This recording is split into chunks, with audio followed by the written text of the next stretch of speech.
छात्रों, आज तो फिर से हम जो प्रेमचंद लिखी है बड़े घर की बेटी, वो बड़े घर की बेटी का विषय या सारांश अभी तक भी चल रही है। इसके लिए आपको ये वीडियो के साथ सभी छात्राओं को स्वागत करता हूँ। लेकिन यहाँ पर बड़े घर की बेटी या पेज नंबर 2 में जो लास्ट पैराग्राफ है, वो लास्ट पैराग्राफ में क्या हो सकता है उसके बारे में फिर से हम आज से विचार करेंगे। लेकिन यहाँ पर श्रीकंठ ने गौरीपुरा का जमींदार व्यक्ति का बेने माधव सिंह है, वो बेने माधव सिंह का ज्येष्ठ सुपुत्र श्रीकंठ, वो श्रीकंठ के बारे में आज तो विचार करेंगे। लेकिन श्रीकंठ इस अंग्रेजी डिग्री के उपाधि होने पर भी अंग्रेजी सामाजिक प्रथाओं के विशेष प्रेमी न थे।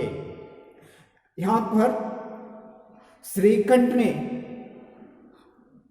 बीए डिग्री जो प्राप्त करने के बाद श्रीकंठ का मन है, श्रीकंठ का विचार है या श्रीकंठ का आशा है, वो आशा उनकी मदर टंग क्या है, वो मदर टंग डेवलपमेंट करना ही उनका आशा है। लेकिन श्रीकंठ ने बीए उत्तीर्ण होने के समय में जो प्रधान विषय कौन है, अंग्रेजी है। लेकिन वो बीए उपाधि प्राप्त होने पर भी श्रीकंठ ने वो अंग्रेजी विषयों को तिरस्कार करती है। अंग्रेजी विषयों को श्रीकंठ ने क्या करती है, उन्हें वो विषयों को जो रिफ्यूज करता है। और इसके साथ बल्कि वह बहुधा बड़े जोर से उसकी निंदा और तिरस्कार किया करते थे। बहुधा या अनेक रीति से श्रीकंठ ने वो अंग्रेजी विषयों को जो निंदा करती है, वो अंग्रेजी विषय के बारे में रिफ्यूज करता है, अंग्रेजी विषय के बारे में वो व्यक्ति तिरस्कार करता है और निंदा करता है। लेकिन यहाँ पर श्रीकंठ ने अंग्रेजी विषयों को प्रेमी नहीं है। और इसके बाद इससे गांव में उनका बड़ा सम्मान था। इसके लिए जो अंग्रेजी विषय लेकर वो डिग्री प्राप्त करने के बाद भी श्रीकंठ ने अंग्रेजी विषयों को तिरस्कार करती है या निंदा करता है, इसके लिए उनकी ही गांव में श्रीकंठ को एक मान, एक मर्यादा मिलता है। इसके लिए वो व्यक्तियों को सम्मानित किया जा सकता है। और इसके साथ दशहरे के दिनों में वह बड़े उत्साह से रामलीला में सम्मिलित होते और स्वयं किसी न किसी पात्र का पाठ लेते थे।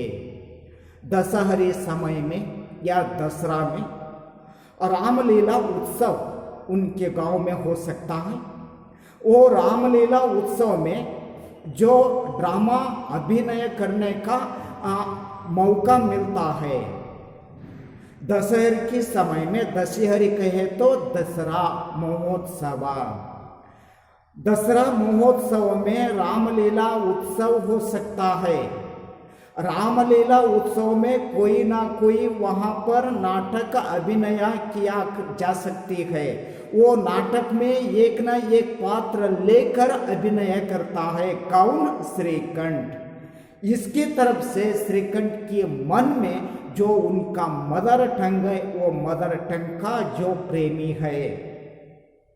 और गौरीपुर में रामलीला के वही जन्मदाता थे। इसके साथ ही किस तरह माने जाते हैं श्रीकंठ को, ये गौरीपुर का जन्मदाता के रूप में श्रीकंठ का माने जाते हैं। इसके लिए जन्मदाता कहे तो एक अग्रगण्य स्थान श्रीकंठ को देता है।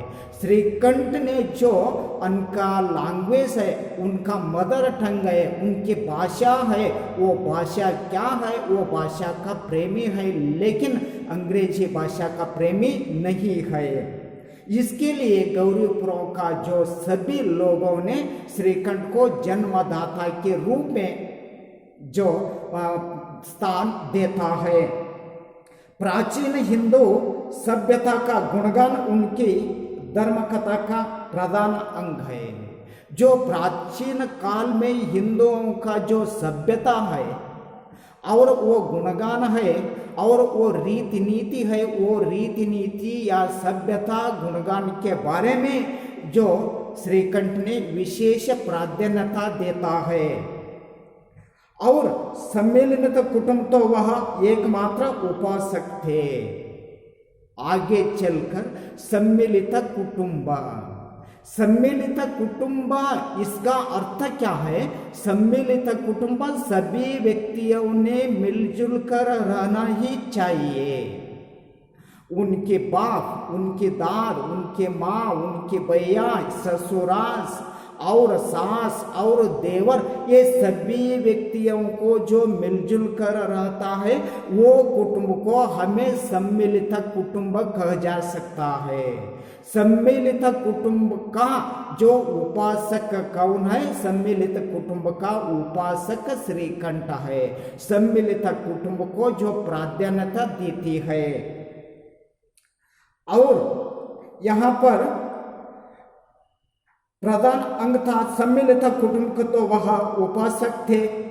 और यहाँ पर आजकल स्त्रियों को कुटुंब ने मिलजुल कर रहने की जो अरुचि होती है, आजकल क्या हो गई है? स्त्रियों जो मिलजुल कर रहने का रुचि नहीं है, उनके मन में अरुचि है। इसके लिए वो सम्मिलित कुटुंब है। वो सम्मिलित कुटुंब को जो स्त्रियां हैं, वो स्त्रियां क्या करती है? उसमें भाग कर देती है, या भाग करती है, या डिवाइड करती है।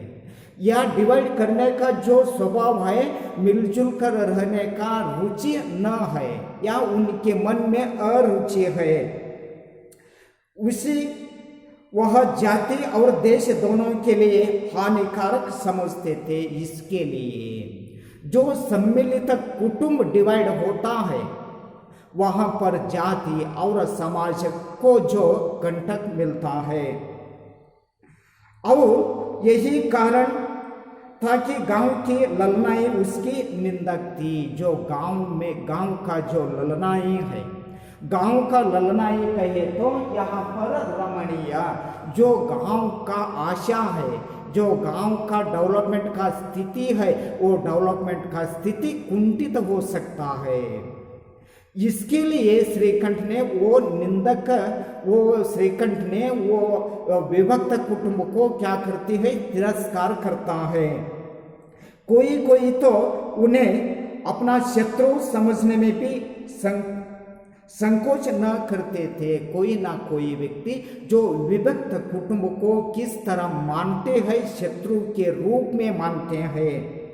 स्वयं उनकी पत्नी को ही इस विषय में उनसे विरोध करता, लेकिन वहाँ पर ये विषय जो विभक्त कुटुंब करने का जो विषय है, वो विषयों को बारे में श्रीकंठ ने तिरस्कार करती है। लेकिन उनकी ही कुटुंब में जो उनका स्त्री है, उनका स्त्री को भी विरोध करती है। उनको स्त्री भी किस तरह माने जाते हैं? श्रीकंठ शत्रु के रूप में माने जा सकता है। यह इसलिए नहीं कि उसे अपने सास और ससुरा और देवर, सास कहे तो इन कन्नड़ में अत्ते, ससुरा कहे तो या कन्नड़ का अर्थ क्या है? मावा, और देवर ये शब्द आ सकता है। देवर का अर्थ क्या है? मैदुना। यह बोर्ड पर है, सास अत्ते, ससुरा, मावा, देवर, मैदुना। जिस तरह वो सभी व्यक्तियों को मिलजुल कर रहना ही अच्छा हो सकता है, ये विचार श्रीकंठ का मन में है। और बल्कि उसका विचार यह है कि यदि बहुत कुछ महने और तरह देने पर भी परिवार के साथ निर्वाह न हो सके। ये सभी व्यक्तियों के साथ कोई व्यक्ति निर्वाह करता है, वो कुटुंब किस तरह में मानो जा सकता है, वो अविभक्त कुटुंब से नाम से कहा जा सकता है। तो आए दिन की कलह से जीवन को नष्ट करने की अपेक्षा यही उत्तम है कि अपनी खिचड़ी अलग पकाई जाए। कोई स्त्री ने विचार करता है जो डिवाइड होने के बाद अपने जीवन सुगमय के रीति से चलता है, इस तरह विचार करती है, लेकिन वो विचार उतना ही अच्छा नहीं है। कोई दिनों के बाद उनके जीवन किस तरह जाता है, बहुत ही डिफिकल्ट का जो मार्ग का है वो मार्ग की तरफ से जाता है। कोई व्यक्ति सभी व्यक्तियों के साथ मिलजुल कर रहता है, उनकी जीवन बहुत ही अच्छा मार्ग से चलता है। लेकिन यहाँ पर एक मुहावरा है, खिचड़ी अलग पकाना। खिचड़ी अलग पकाना, ये शब्द का अर्थ क्या है? खिचड़ी अलग पकाना जो डिवाइड होकर रहना या ಬೇರೆ ಇರು। ಇಲ್ಲಿ ಆತ್ಮೀಯ ವಿದ್ಯಾರ್ಥಿಗಳೇ, ನಾವು ಏನನ್ನ ಅರ್ಥ ಮಾಡ್ಕೊಳ್ಬೇಕಾಗಿದೆ ಇವತ್ತಿನ ದಿವಸ ಅಂತಂದ್ರೆ, ಶ್ರೀಕಂಠನ ಯಾವ ರೀತಿಯಾಗಿರುವಂಥ ಒಂದು ಮನಸ್ಸು ಇತ್ತು ಅಂತ ನಾವಿಲ್ಲಿ ವಿಚಾರ ಮಾಡ್ಕೋಬೇಕಾಗಿದೆ। ಶ್ರೀಕಂಠ ಹೆಂಗಪ್ಪ ಅಂತಂದ್ರೆ, ಅವನು BA ಉಪಾಧಿಯನ್ನು ಪಡ್ಕೊಂಡ ನಂತರವೂ ಸಹಿತವಾಗಿ ಅವನ ಪ್ರಧಾನ ವಿಷಯ ಯಾವುದಾಗಿತ್ತು ಅಂತಂದರೆ ಅಂಗ್ರೇಜಿ ವಿಷಯವನ್ನು ತಗೊಂಡು ಅವ ಪಾಸಾಗಿದ್ದ, ಯಾರು? ಶ್ರೀಕಂಠ।